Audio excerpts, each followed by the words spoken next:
All right, I'm here with my tour guide, and what's your name? My name is Joe from Dublin. From Dublin, and how long have you been with the Paddywagon Tours? This is my 11th year now with Paddywagon. I was the first ever driver with Paddywagon Tours. You were the first ever.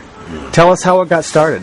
Well, I've been a professional driver all my life since I was 18. And I got the bus license years and years and years ago, but I never used it. I was driving trucks.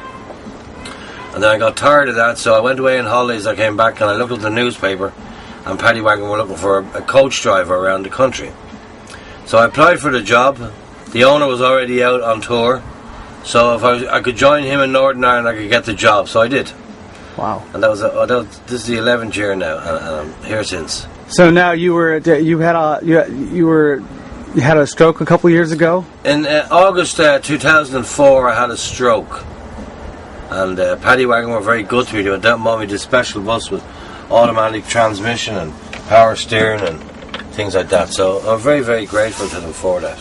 Unfortunately, the 3-day tour is very, very fast moving. You know, you don't have enough time at the sites that you'd like to give, but because of the time schedule, I mean, like the likes of Blarney, you could spend at least 2 hours there. The Cliffs of Moher, you could spend at least 2 hours there. But because of the program that is set out for the tour, unfortunately, it's just a kind of an introductory tour to what there is, like, you know what I mean? So what tour would you suggest the most? My most favourite tour is the 6 Days South. You know, it's more relaxed, you have more time at sites, and you get to see a lot more, the likes of the Dingle Peninsula and the Ring of Kerry and things like that. All right. You know, so if you're thinking of coming to Ireland, go on the Paddywagon tour and do either a 10-day All-Ireland or a 6 Days South. Very, very good. Very good. Thanks, Joe. Cheers. I'm with Paddywagon. I was the first ever driver with Paddywagon. I joined Paddywagon. This is my 11th year now with Paddywagon. Now, I've tried to leave many, many times, but as you can see, I'm still here. Now, you will notice as the day goes on that I'm a little bit crooked. I did have a stroke in August 2004. And Paddywagon were very good to me. They went out and bought me this special bus with automatic transmission and power steering and things like that. So nothing for you guys to worry about. Not for the first hour, anyway. After that, guys, you're on your own, I'm afraid. Right, guys, on today's menu, what we're going to do today is we are heading to the city of Galway. We're going from coast to coast here in Ireland. Now, if you were to drive directly from here to Galway, you could do it in about 3 hours. Now, we are not driving directly.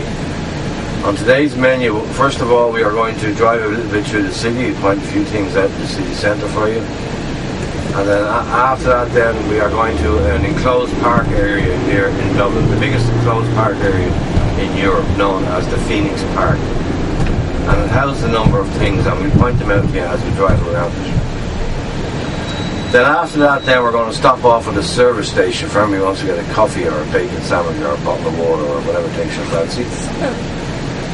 Then after that, then we are driving to the very centre of the country to a place called Clonmacnoise. And this is the biggest monastic site in Ireland.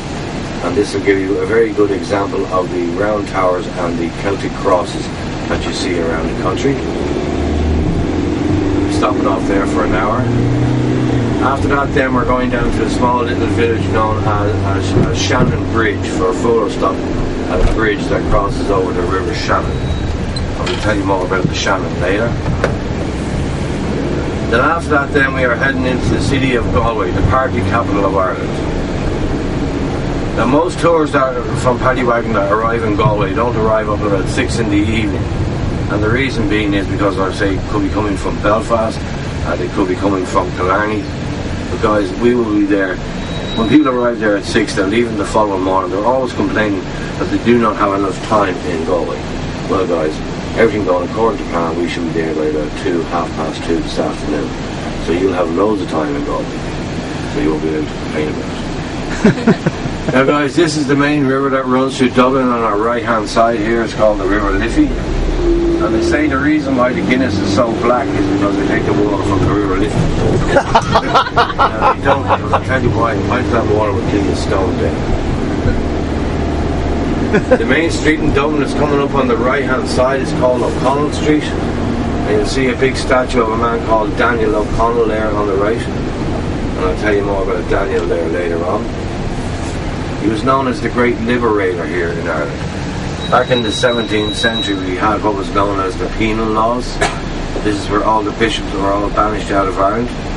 Priests were not allowed to say Mass, Catholics were not allowed to receive Mass, and they were not allowed to own land or property. And the man that liberated us from that situation is that statue of that man there, Daniel O'Connell, known as the Great Liberator. So the main street in Dublin, Limerick, Sligo, Ennis is called O'Connell Street after that man. Guys, everything on the left-hand side, if you take a look at the small little cobblestone streets, is known as the Temple Bar area of Dublin, housing all the bars, restaurants, nightclubs. It's all housing there on the left. This bridge here is so-called a halfpenny bridge, and I got its name because they actually used to charge you a toll of half a penny to cross over. Now with all the drunks and junkies here in Dublin, it costs you about €5. Now the very successful Irish band U2, they were having problems getting out of the city the same as the rest of us were. So what they did, they went and they bought themselves a hotel. And this is U2's hotel here on the left hand side here. It's called the Clarence Hotel.